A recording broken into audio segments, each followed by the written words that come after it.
ada satu klip yang luar biasa. Kadang-kadang klip-klip itu bagus sekali. Seorang pendeta. Dia bicara sebetulnya bagi orang-orang menjadi koruptor itu ada andil dari institusi-institusi kepercayaan kita. Kenapa bisa demikian? Coba lihat ketika ada orang kaya yang datang ke tempat ibadah atau apa. Dia mendapatkan perlakuan yang super hebat. Duduk di depan. Di sini ada nggak seperti itu? Di sini siapapun datang duluan. Mungkin, atau teman-teman yang baru ketemu dengan saya mungkin diatur untuk duduk di sini. Yang sudah berulang kali ketemu saya, nggak usah lihat wajah saya, lihat di TV di sebelah. Ada proyektor di sebelah. Karena tempatnya sempit. Tapi pendeta ini betul sekali dia. Kita melihat kalau ada orang kaya diperlakukan secara istimewa. Orang yang tidak kaya, tidak punya status, seperti kelas kambing gitu. Bukan kelas ekonomi lagi. Sehingga orang-orang yang tidak kaya, yang berkecukupan ataupun miskin, dia melihat di depan semuanya orang kaya.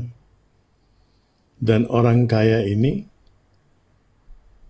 disebut namanya, sumbang berapa, apa, gimana, sehingga di belakang terciptakan satu pemikiran, satu pikiran.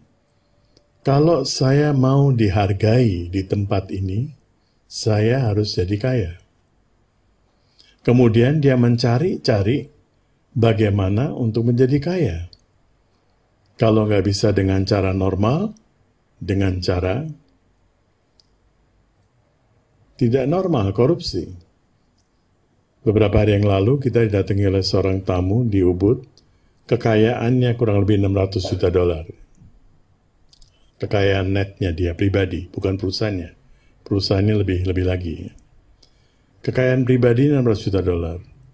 Dia datang ke tempat kita, saya lagi melayani tamu yang lain, dan kita makan bersama nasi bungkus, di dalam Inke ya, dan dia juga harus makan di situ, nggak ada pelayanan khusus. Dia datang terlambat, saya juga tidak bisa menjemput dia keluar karena itu adalah tradisi kita. Siapapun, bukan cuma dia. Kalau ada tamu yang datang pertama kali, kita menjemput dia di luar dan kita berikan resepsi. Karena datang terlambat, saya juga nggak keluar, sementara ada tamu lain yang saya harus duduk bersama mereka, duduk makan di bench, kursi yang tanpa sandaran, apa itu, bench ya. Dan dia datang, dia juga harus duduk di situ. Dan dia mengapresiasi, dia bilang ini pertama kali saya melihat bahwa ada seorang, dia menyebut saya guru, seorang guru seperti Anand Krishna yang tidak peduli. Apakah saya orang kaya, nggak kaya, ya. Dia pakai brushnya itu nilainya kurang lebih 40 karat, ya, kurang lebih mungkin berapa M, cuma satu brush di situ. Ya. Jadi bawa rumah mewah dia. Kita kalau terpengaruh oleh lingkungan ini akan mencelakakan kita. Seharusnya kita ketemu orang-orang kaya yang seperti itu, kita baru berusaha untuk membuat mereka sadar bahwa kekayaanmu ini, uangmu ini harus digunakan untuk sesuatu yang baik. Berapa banyak di antara kita begitu punya uang sedikit beli mobil? Untuk apa? Mau pakai mobil atau mau pakai apapun, bedanya apa? Cuma di pikiran, tanya kepada orang miskin, dia juga nggak tahu bedanya dan itu berapa harganya. Saya nggak tahu. Kemarin saya dibawa oleh, saya kira dia pakai, dia bilang enggak, ini apa nggak tahu. Saya nggak tahu.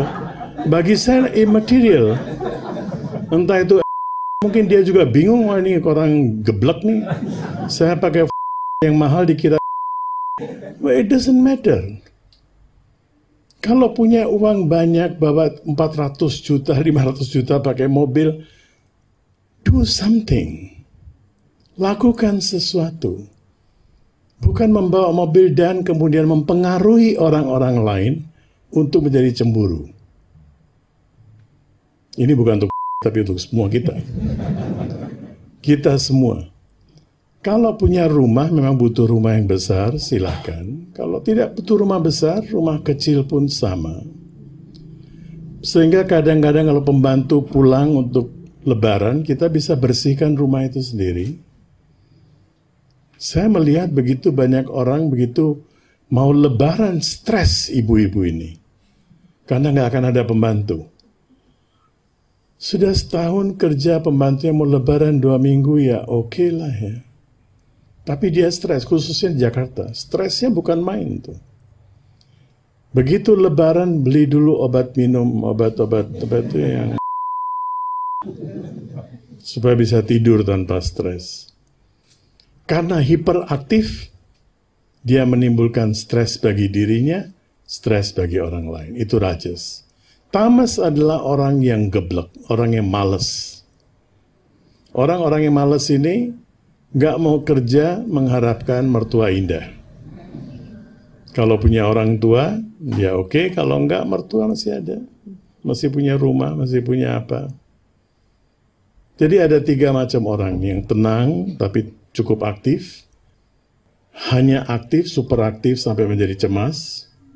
Dan yang malas-malesan.